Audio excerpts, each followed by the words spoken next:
You, the ugly one. Silas Thorne's voice cut through the sterile silence of St. Jude's Memorial Hospital like a blade. 6'4", 250 pounds of rage wrapped in a soaked trench coat. The AR-15 in his hands wasn't pointed at the ceiling anymore. It was pointed at her. Tie them up, hands behind their backs. If you leave them loose, I kill the girl first. Elena Vance looked up from the trash bags she'd been hauling down the fourth-floor corridor. 34 years old. Mouse-brown hair in a fraying bun.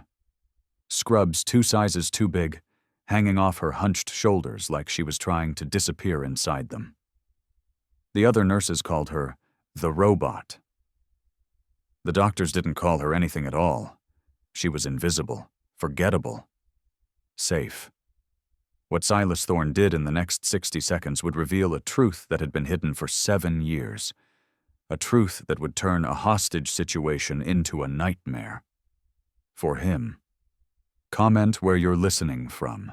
Subscribe to channel. But here's what nobody knew about Elena Vance. Mini cliffhanger. 11 years earlier, she wasn't Elena Vance, quiet night nurse who shuffled through hospital corridors like a ghost.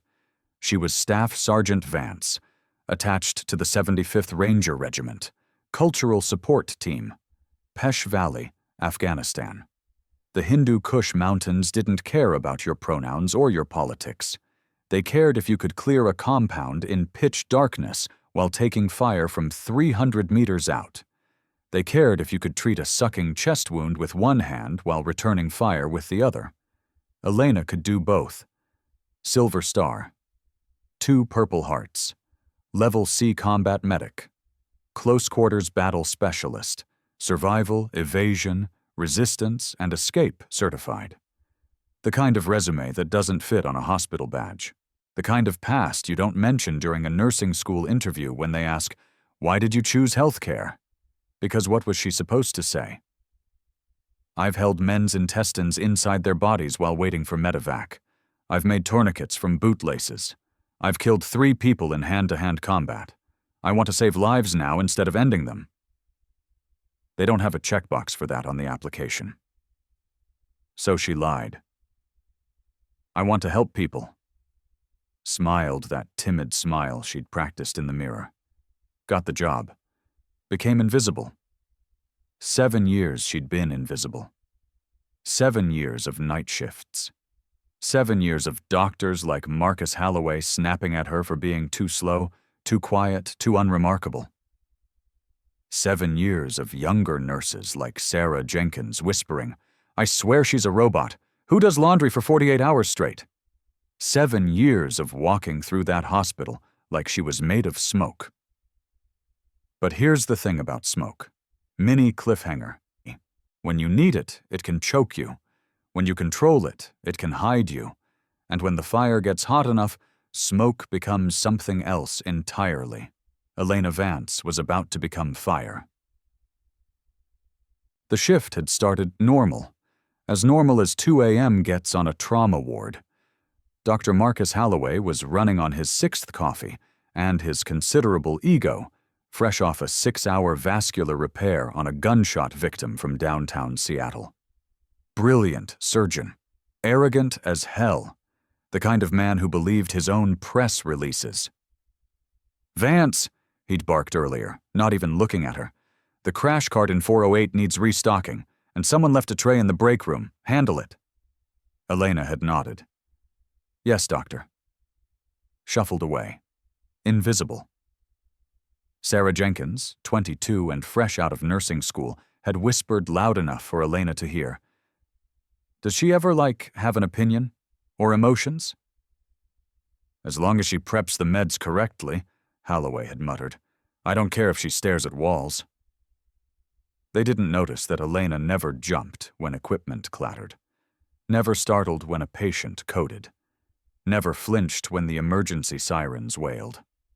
Because in the Pesh Valley, if you jumped at every sound, you were dead.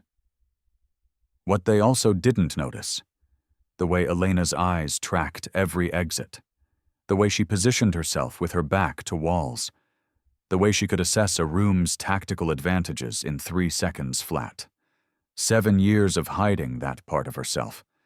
7 years of pretending the Ranger creed wasn't still etched into her muscle memory.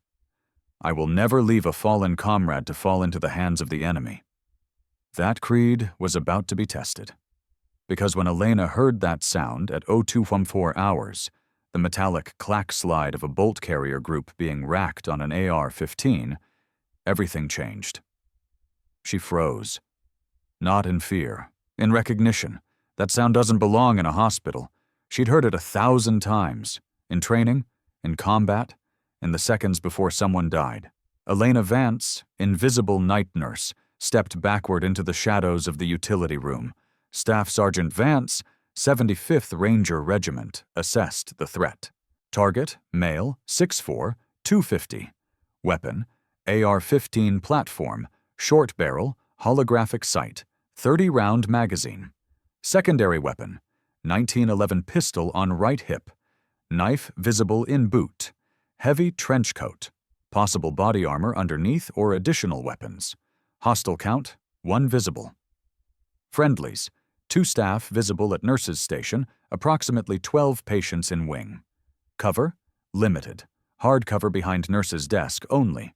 Exits, stairwell doors, elevator bank, fire escape via patient rooms. Assessment complete, 2.3 seconds. This is when everything changed. Mini cliffhanger. Through the crack in the utility room door, Elena watched Silas Thorne move down the corridor with purpose. Not the erratic movements of someone in psychosis. The deliberate gait of someone who'd planned this, who'd trained for this. He was former military. She could tell by the way he held the rifle, the way he checked corners, the way he moved with the weapon as an extension of his body. She was looking at a mirror, a dark, twisted mirror. When he reached the nurse's station, he didn't hesitate, didn't negotiate, just pointed the rifle at Dr. Holloway's chest and spoke. "Nobody move!" Sarah screamed. The sound bounced off the hospital walls like a ricochet. Thorne fired once, into the ceiling. The crack was deafening in the enclosed space. Dust and ceiling tiles rained down. "Next one goes in a kneecap," Thorne roared. "Where is he? Where is Holloway?"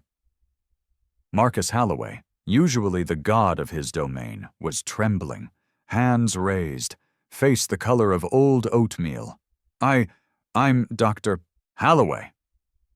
"You remember me?" Thorne's voice broke. "You remember Mary Thorne?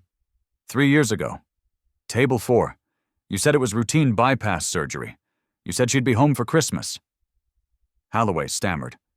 I operate on thousands." "You killed her!" Thorne screamed. "You were drunk. The nurses whispered about it. I spent 3 years finding proof, and tonight we're going to have a trial." That was his first mistake. Mini cliffhanger. Because in the shadows of the utility room, Elena Vance was making calculations. This wasn't a mass shooting.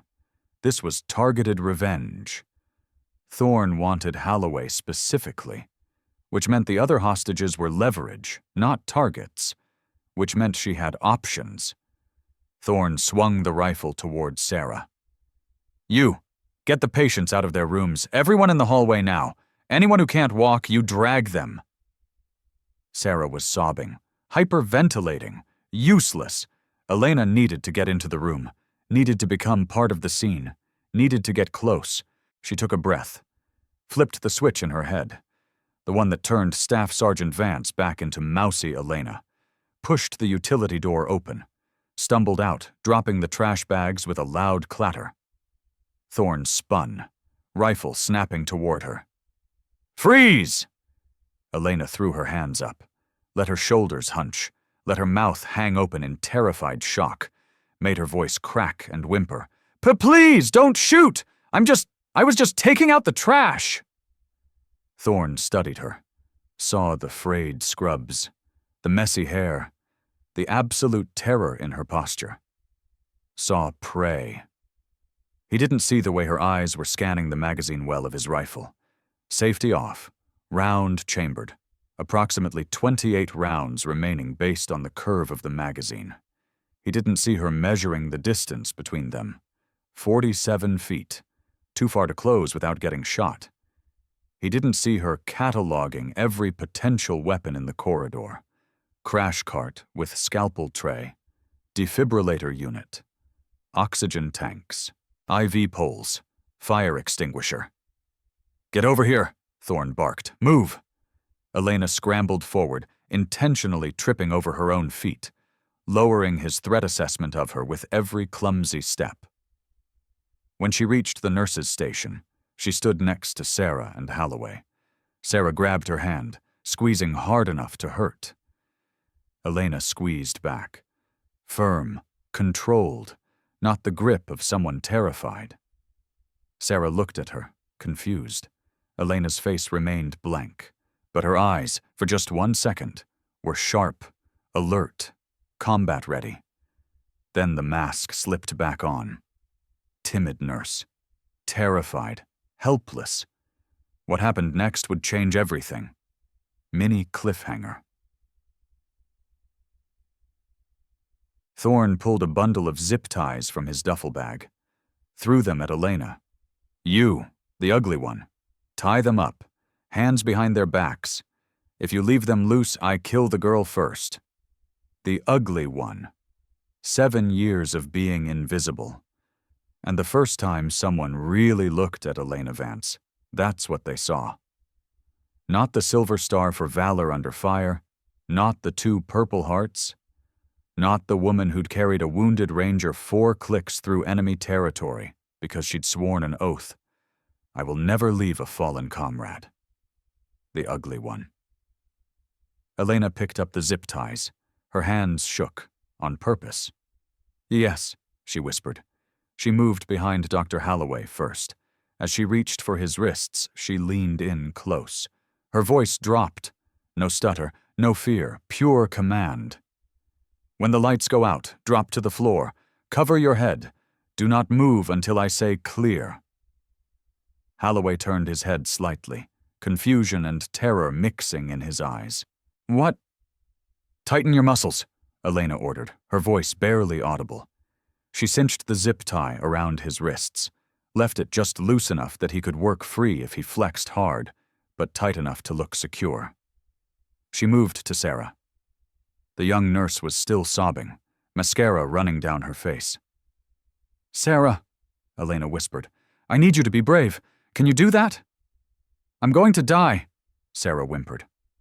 "No, you're not." Elena secured Sarah's wrists the same way, loose enough to escape. "Because I'm here!" "Hey," Thorne shouted. "Less talking." Elena stood up, turned to face him, hands clasped in front of her chest, submissive posture that also kept her hands ready at her center line. "They're secured," she said meekly. "Good." Thorne checked the window, rain hammering against the glass. "Now we wait for the police and the cameras." He turned his back to her for just a second. That was his second mistake. Mini cliffhanger, because in that second, Elena's eyes found what she needed. The master power breaker panel. 20 feet away, behind the nurse's desk. Kill the lights, change the environment, even the odds. But first, she needed a weapon. Her eyes scanned the desk. Pen, stapler, trauma shears. And then she saw it. The portable ultrasound machine. Heavy battery pack, solid metal corners. Perfect improvised club. "You," Thorne pointed at Elena. "Check the patient rooms. Bring them out here. Anyone tries to run, I start shooting the doctor." Elena nodded frantically. "Oh, okay, I'll go." She turned, shuffled down the corridor toward the patient rooms. The moment she rounded the corner and broke line of sight, the shuffle vanished. She moved like liquid, silent, fast, purposeful. Room 402, Mrs. Gable, 80 years old, hip fracture, post-op. Elena slipped inside. The old woman was awake, confused by the noise. "Shh," Elena whispered. She moved to the bedside table, grabbed what she needed. rubbing alcohol, gauze, cigarette lighter from Mrs. Gable's purse. The woman was a secret smoker. She looked at the oxygen tanks along the wall. If she could create enough chaos, enough smoke, enough confusion. But fire was unpredictable. Fire could kill the patients. She needed something else. She moved to the supply closet at the end of the hall, found the portable defibrillator, checked the charge. Full. Ripped the sleeves off her scrub top, tied them around her knuckles. Makeshift hand protection. Staff Sergeant Vance was suiting up for battle. What Silas Thorne didn't understand, what nobody in that hospital understood, was that Elena Vance had spent 7 years hiding her true nature. 7 years suppressing every instinct that had kept her alive in the deadliest places on Earth. But those instincts don't die. They just wait. And tonight, the wait was over. Mini cliffhanger.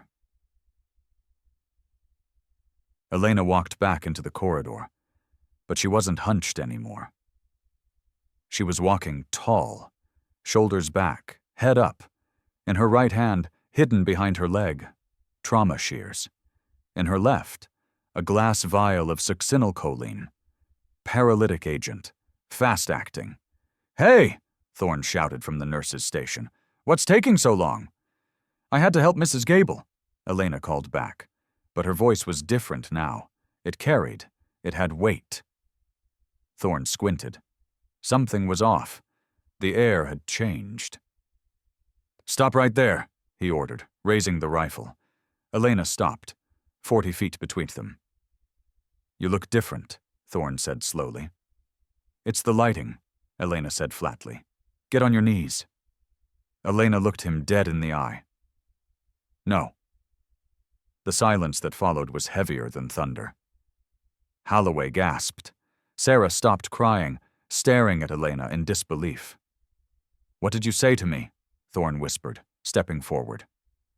"I said no." Elena's voice was steel.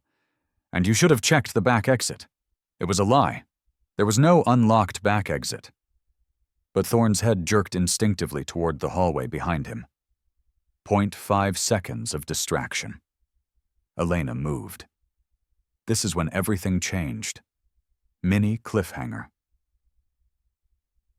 The human eye takes approximately 150 milliseconds to process visual stimuli, another 100 milliseconds to send the signal from brain to muscle. In close quarters battle, a quarter second is the difference between life and death. When Thorne turned his head, Elena covered 40 feet in 3.2 seconds. She didn't run upright. That would make her an easy target. She came in low, fast, like a missile. Thorne realized the deception. Spun back, finger tightening on the trigger. Crack! The shot went high, shattered the fluorescent light above Elena's head. Sparks and glass rained down. Elena didn't flinch.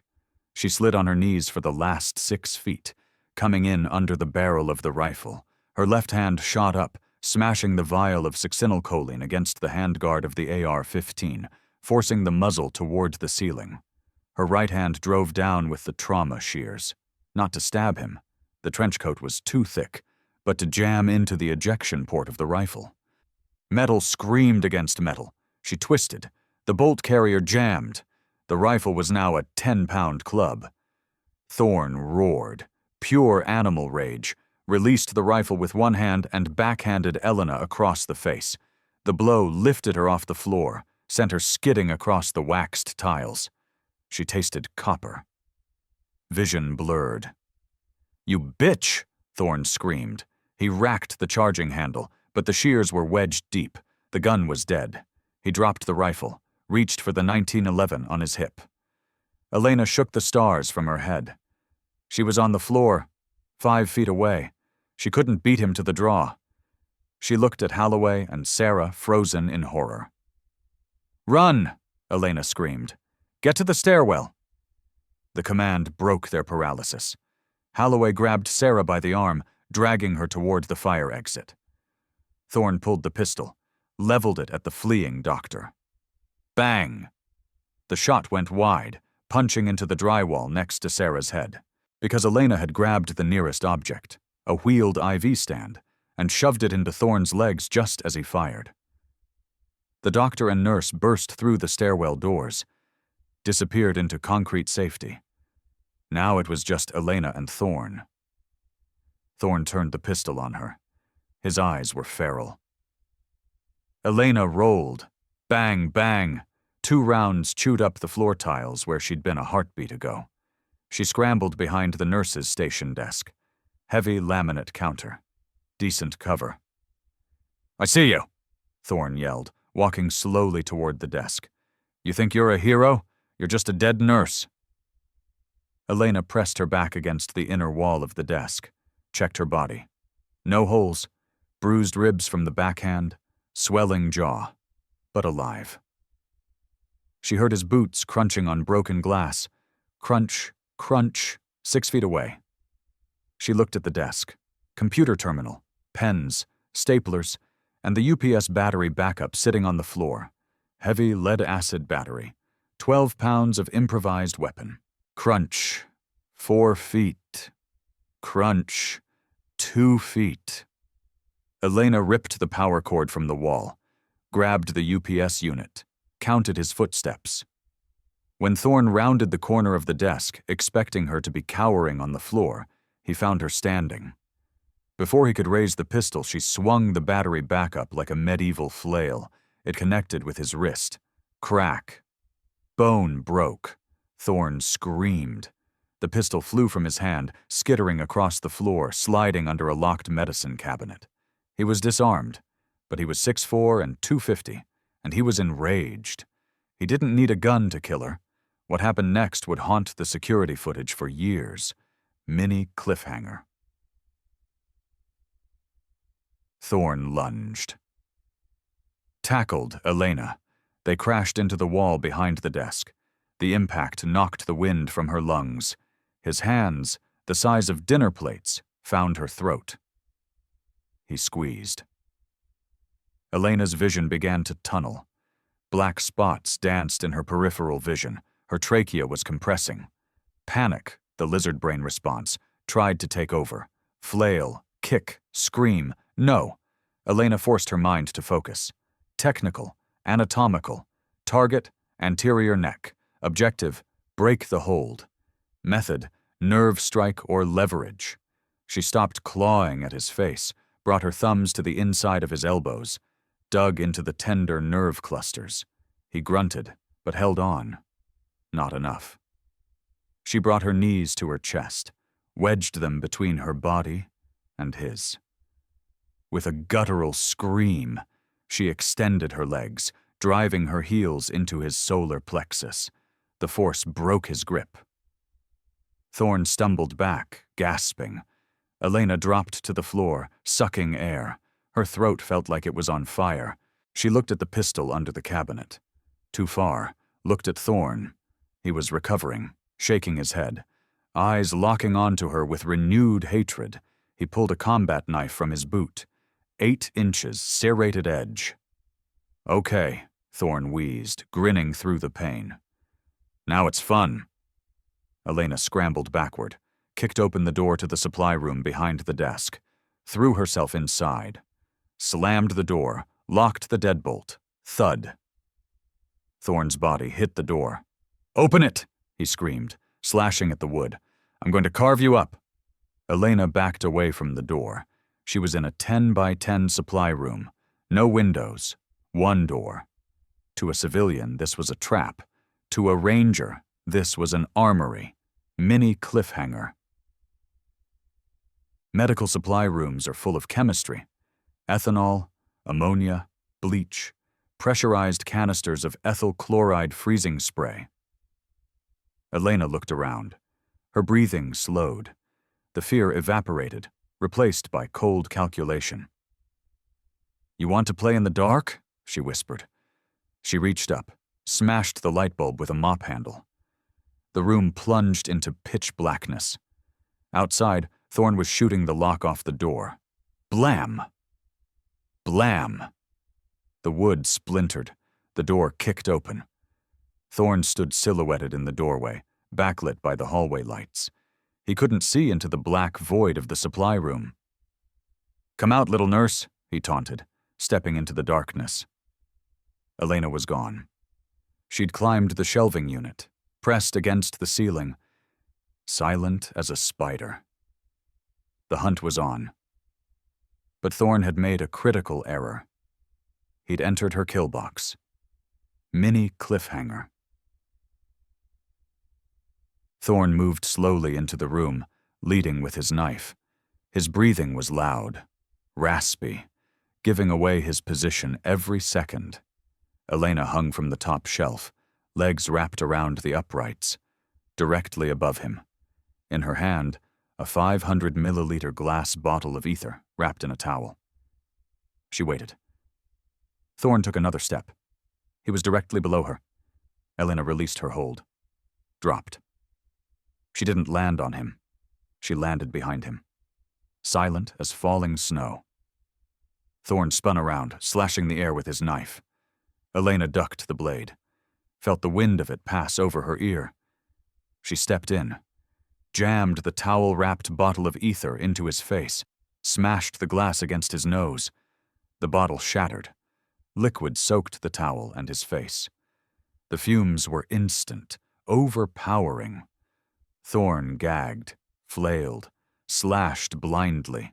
The knife caught Elena's scrub top, sliced a thin line across her stomach. She ignored the pain, held the towel over his face, rode his back as he thrashed like a bull. "Breathe deep," she whispered in his ear. Thorne's knees buckled. The ether was entering his bloodstream, depressing his central nervous system. His movements became sluggish. The knife dropped from his hand. He fell to his knees, then to his face.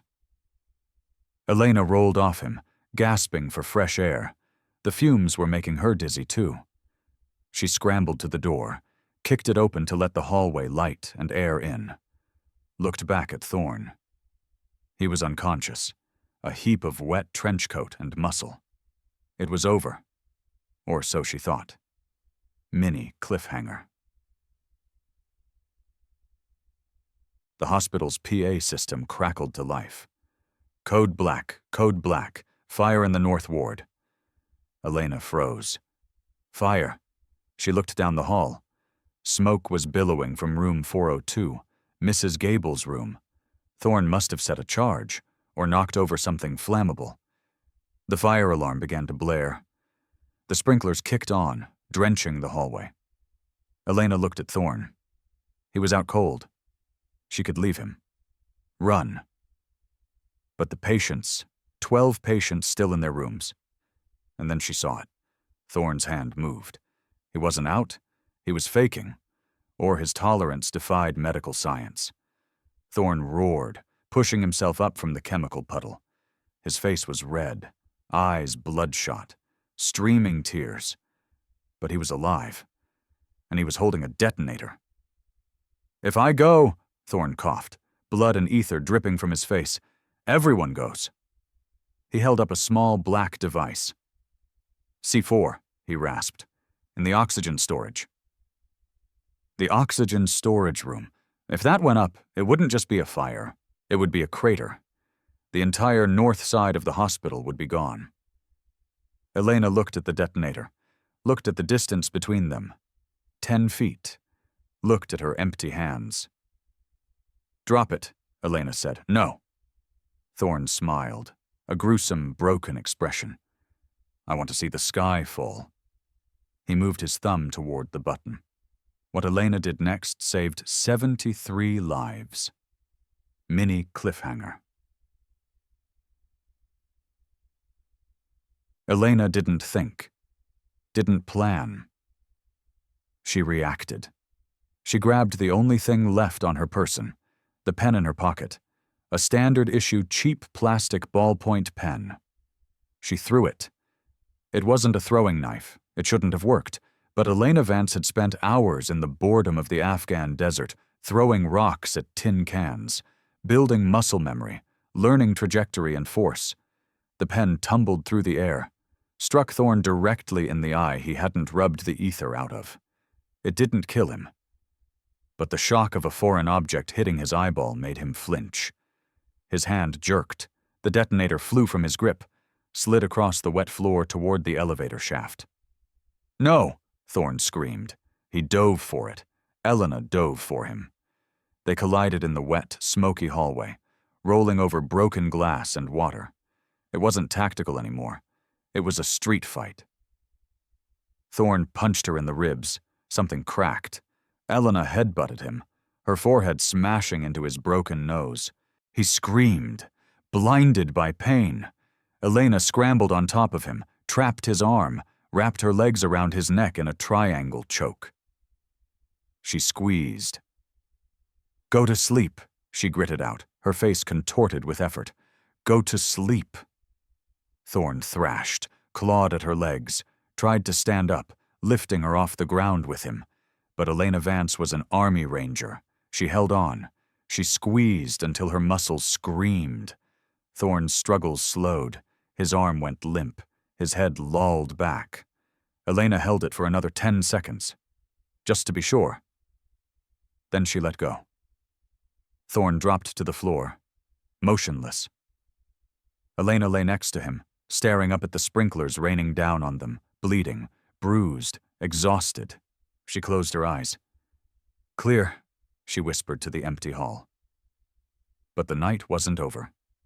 Mini cliffhanger.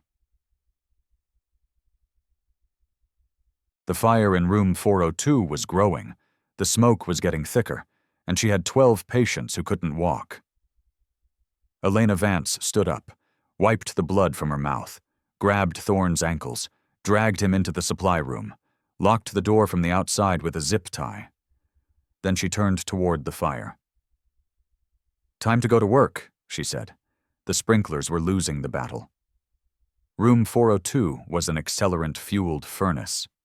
Black smoke rolled along the ceiling like an inverted ocean. Elena coughed, the taste of soot mixing with blood in her mouth. She forced herself to stand, ribs screaming. 2 fractures, probably. Stomach burning from the knife graze, head swimming from ether fumes. But the ranger switch was still flipped. Pain is information. Information is actionable. Ignore the pain. Act on the objective. Objective 1, contain the blast threat. Objective 2, evacuate the non-ambulatory. She limped toward the oxygen storage room, adjacent to room 402. The wall separating them was already hot to the touch. Inside that room, 20 tanks of compressed oxygen. If the heat compromised those tanks, or if the fire reached the C4 Thorn had planted, St. Jude's wouldn't just have a fire. It would have a hole in its side the size of a city block. She tried the handle. Locked. Looked through the small reinforced window. Saw the brick of C4 taped to the main manifold. It wasn't wired to a timer. The detonator she'd kicked away was the only trigger. C4 is remarkably stable. You can shoot it, burn it, and it usually won't explode without a shockwave from a blasting cap. Usually. But the oxygen tanks were the real problem. If they ruptured from heat, the pressure release would be catastrophic. Elena grabbed a stack of towels from a linen cart, soaked them in the water pooling on the floor, wedged them tightly into the crack under the oxygen room door, creating a seal, insulating the room, buying time. It was a Band-Aid on a bullet wound, but it bought time. Mini cliffhanger. Stohem. She turned to room 402. The door was open, vomiting black smoke, heat radiating out like an oven. Mrs. Gable. Elena took a breath of relatively clean air near the floor, pulled her scrub collar over her nose, crawled in. Visibility, 0. The heat was blistering her skin, orange flames licking the curtains and ceiling. "Mrs. Gable!" Elena shouted into the roar. A weak cough answered from the far side of the bed. Elena crawled on her elbows and knees, keeping below the thermal layer. Found the bed. Empty. Mrs. Gable had tried to get out, fallen. Elena's hand brushed soft fabric. a nightgown. "I've got you," Elena grunted. "My hip," Mrs. Gable moaned. "I know, I'm sorry, this is going to hurt." There was no time for gentleness. Elena grabbed Mrs. Gable by the back of her nightgown, dragged her across the floor. The heat was melting the soles of Elena's shoes. Her skin felt tight, shrinking. They reached the hallway. Elena heaved Mrs. Gable out into the wet, misty corridor just as the ceiling tiles in room 402 collapsed in a shower of sparks. Elena rolled onto her back, gasping, checked Mrs. Gable. Breathing, pulse rapid, burns on her arms, but alive. "Stay down," Elena ordered. She looked down the hall. The smoke layer was banking down, getting lower. In 5 minutes, the entire floor would be a kill box. 11 other rooms, 11 other patients. Elena Vance stood up. Alone. The fire department was minutes away. But minutes were a currency she didn't have. What she did next saved every single life on that floor. Mini cliffhanger. Elena ran to the nurse's station, grabbed the master key ring, unlocked the supply closet where she'd stashed Thorne. Still unconscious, still breathing. She didn't look at him, grabbed his heavy trench coat, cut the zip ties from his ankles with trauma shears, ran back to the hallway, went to room 405. Mr. Henderson, 250 pounds. Total knee replacement. "Nurse," he croaked, sitting up in bed, eyes wide with terror as smoke curled under his door. "Get up," Elena said. "I can't walk. My knee—" "I didn't ask you to walk." Elena threw the trench coat on the floor. "Get on the coat." "What?" "Get on the coat," Elena roared, the voice of a drill sergeant. Mr. Henderson scrambled out of bed, adrenaline overriding pain, flopped onto the trench coat. Elena grabbed the collar. It made a perfect sled. The wax floors, slick with water from the sprinklers, reduced friction. She dug her heels in, pulled. Mr. Henderson slid into the hallway. "Hold Mrs. Gable's hand," Elena commanded. "Do not let go." She went to the next room. And the next. She was moving like a machine now. Breach, secure, extract, bed sheets, wheelchairs, linked together in the center of the hallway, away from the burning walls.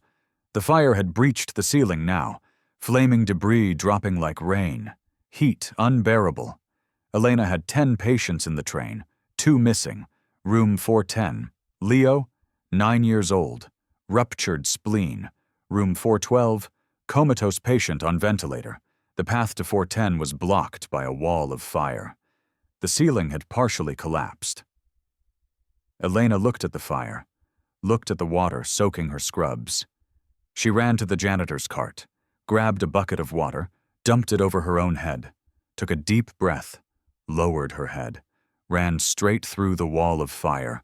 Comment where you're listening from, subscribe to channel. Mini cliffhanger.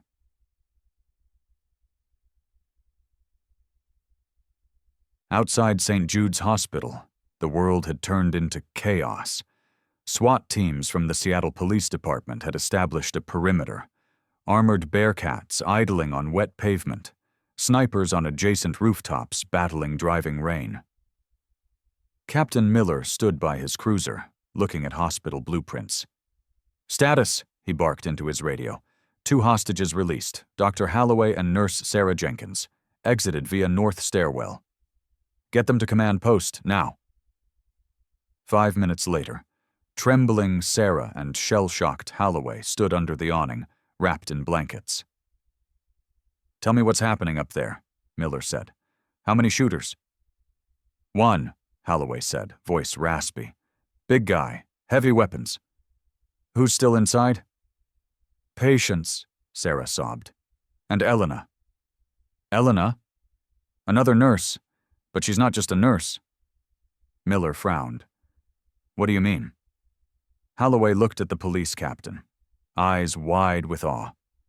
"She took him apart, jammed his rifle with scissors, hit him with a battery backup. The way she moved." "Captain, I've seen soldiers before. Elena isn't a nurse. She's a war machine." Miller turned to his aide. Run the name. Elena Vance. Now. The aide typed furiously, stopped, looked up, face pale. Captain, you're going to want to see this. Miller looked at the screen. Name.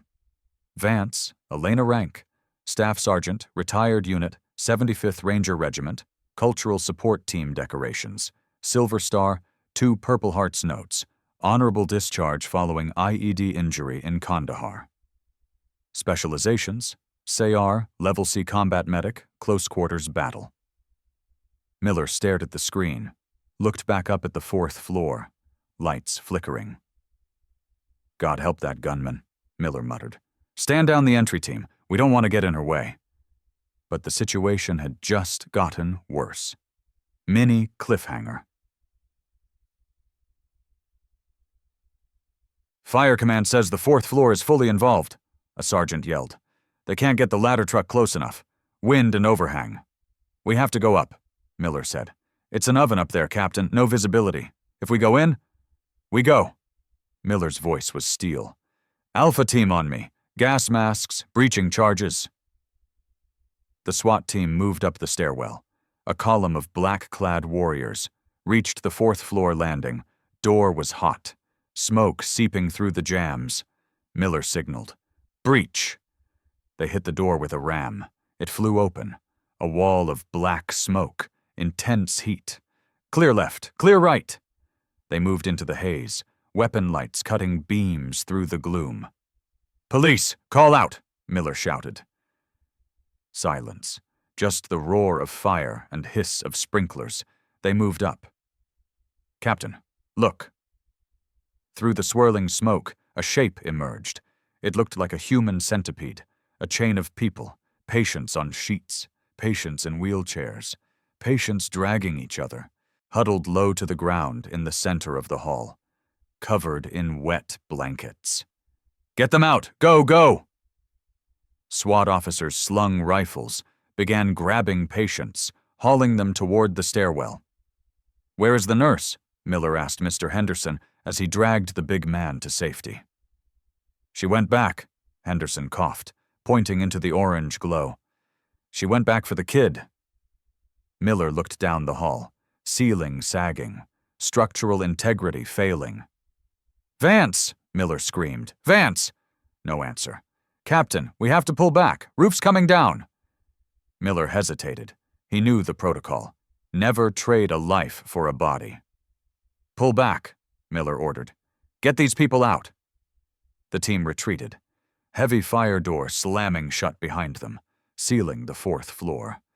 But Elena Vance wasn't dead. Mini cliffhanger. She had made it to room 410, found Leo hiding under his bed, screaming.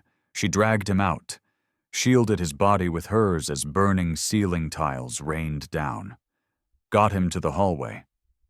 But the path back to the stairwell was blocked, the collapse that had forced SWAT back. She was cut off, heat baking her eyes, skin blistering. She had Leo in her arms, 60 pounds. Hold on to my neck, Leo, she rasped. Don't let go. She couldn't go back, couldn't go forward. She looked at the window in room 410. Solid pane of reinforced glass. Non-opening. Suicide prevention facility. Unbreakable. Elena grabbed a heavy oxygen tank, swung it at the window, bounced off, swung again. Spiderweb crack appeared, swung a 3rd time, screaming with the effort, every ounce of remaining strength. Smash. The glass shattered. Wind from the storm rushed in, fed the fire, created a backdraft. The door to the room slammed shut from pressure. Elena ran to the window, looked down. 4 stories, 50 feet. Below, police cars, fire trucks, extended ladder of fire truck, fully extended. But the wind was whipping it around, still 10 feet away from the window, 5 feet below, too far to jump, especially with a child. But the fire was eating the door, coming through the wood. Elena climbed onto the sill, rain lashing her face. Leo, she yelled over the wind. Do you trust me? The boy was sobbing, buried in her neck. No. Good, Elena said. Trust gravity. She didn't jump for the ladder. She jumped for the drainage pipe running down the side of the building, 3 feet to her left. She launched herself into the void. What happened next was captured on 17 cell phone cameras and would be replayed on the news for weeks. Mini cliffhanger. Her right hand caught the rusted iron pipe. The wet metal was slick. Her grip slipped. She fell. She clawed at the pipe, fingernails tearing. Her left arm clutching the boy was useless for climbing. Her hand caught a bracket. It held. Her shoulder wrenched with a sickening pop. Dislocation. She hung there, 40 feet above the ground, dangling by one arm, the boy clinging to her chest. Fire roared out of the window she'd just exited, a tongue of flame licking the air where she'd stood seconds ago. "Hang on!" a voice shouted from below. The ladder truck was maneuvering. The firefighter in the bucket was extending his reach. "Grab my hand!" he screamed. He was still 4 feet away. Elena looked at her arm, spasming, losing grip. "Take him!" Elena yelled. She swung her body, using her last reserve of momentum, swung toward the ladder. "Leo, reach!" The boy reached out. The firefighter lunged. He caught the boy's wrist, pulled him into the bucket. Elena swung back toward the pipe. Her hand slammed against wet metal. She slipped. She fell. The crowd below gasped. Collective scream rose from onlookers. Elena fell 1 story. But she didn't hit the ground. As she passed the 3rd-floor window, her boot caught on an external air conditioning unit bracket.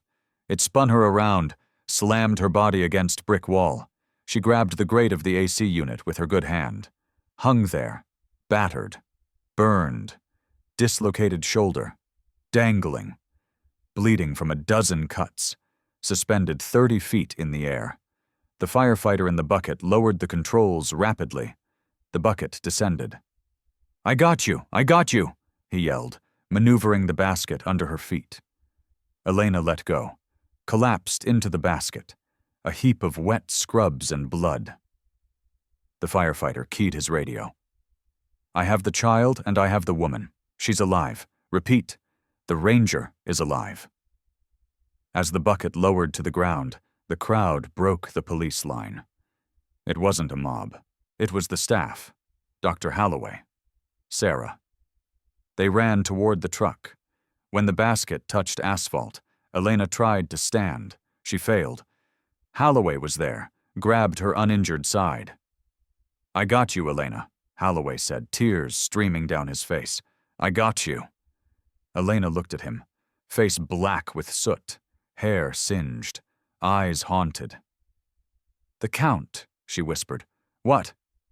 The head count, she rasped. Did we get them all? Holloway looked at Captain Miller. We cleared the stairwell, Miller said. 11 patients plus the boy, and you. Thorns in the supply closet, zip-tied. You got him out too, Miller said softly. Elena didn't answer. Her eyes rolled back in her head, knees buckled. She collapsed into Holloway's arms.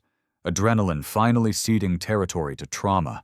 The ghost of Ward 4 had finally run out of fuel. This is when the world learned who Elena Vance really was. Mini cliffhanger. The steady beep, beep, beep was the first thing Elena heard. For the first time in her life, she wasn't the one monitoring the machine. She was the one attached to it. She opened her eyes to the sterile white of the ICU.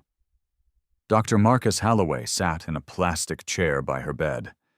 He looked like he hadn't slept in 3 days. He wasn't wearing his white coat.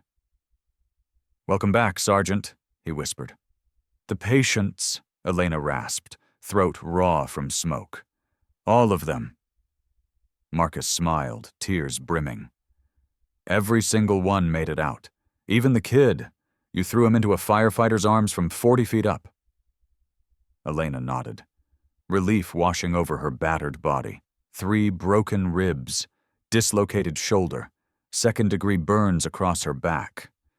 Thorne was currently in the prison ward at Harborview, handcuffed to a bed, multiple fractures. He was done. "I read your file," Marcus said, voice trembling. "For 3 years I treated you like furniture. I snapped at you, ignored you. I didn't know I was standing next to a giant."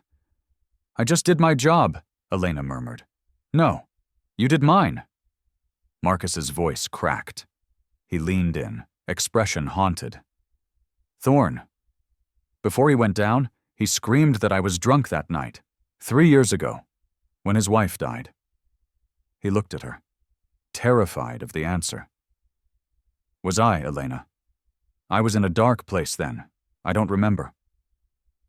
Elena looked at the brilliant surgeon who had saved hundreds of lives. She remembered the smell of scotch on his breath that night.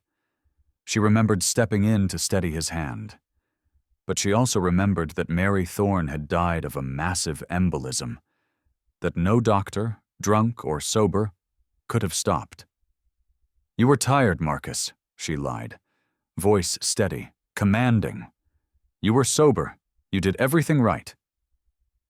Marcus slumped back, the crushing weight of 3 years lifting from his shoulders. She had saved his life in the fire, and now, with that one mercy, she had saved his soul. But the truth was about to come out anyway. Mini cliffhanger. 3 weeks later, the press filled the hospital lobby, clamoring for the Angel of St. Jude's. The mayor was there with a key to the city. But the podium remained empty. Up on the 4th floor, amidst the smell of fresh paint and drywall, Elena Vance stood at the nurse's station. Sarah Jenkins, no longer glued to her phone, walked up and handed her a small box. "We know you hate the spotlight, but the staff, we needed to do this." Inside was a new name badge. It didn't just say Elena Vance, RN. It read, "Elena Vance, Ranger, Charge Nurse." "Charge Nurse?" Elena raised an eyebrow. "That means more paperwork." "It means you run the show," Marcus said, stepping off the elevator. "Though I think you always have." Elena clipped the badge to her scrubs, looked at her team, not just co-workers anymore, a squad. She took a deep breath. The war was over, but the mission never ended. "All right," Elena said, voice sharp. "Show's over. Mrs. Gable needs her meds. Let's get to work."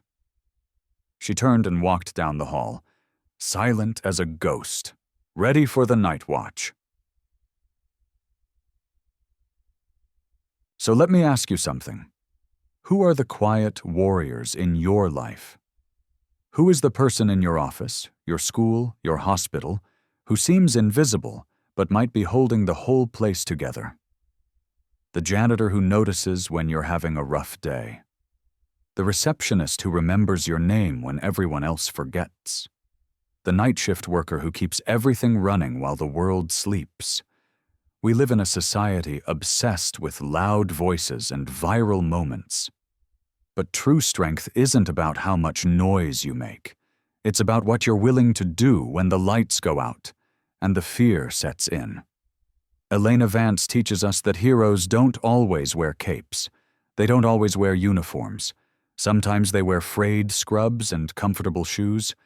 Sometimes the person saving your life is the one you never bothered to say hello to. Drop your story in the comments. Have you ever underestimated someone who turned out to be extraordinary? Have you ever been that invisible person that nobody saw? Share this story. Not the sanitized version. The real version. Because the world needs to know.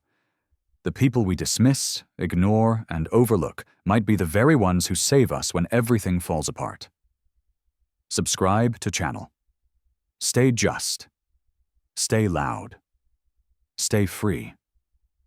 And remember, the next time you walk past someone who seems invisible, look closer. You might be standing next to a giant.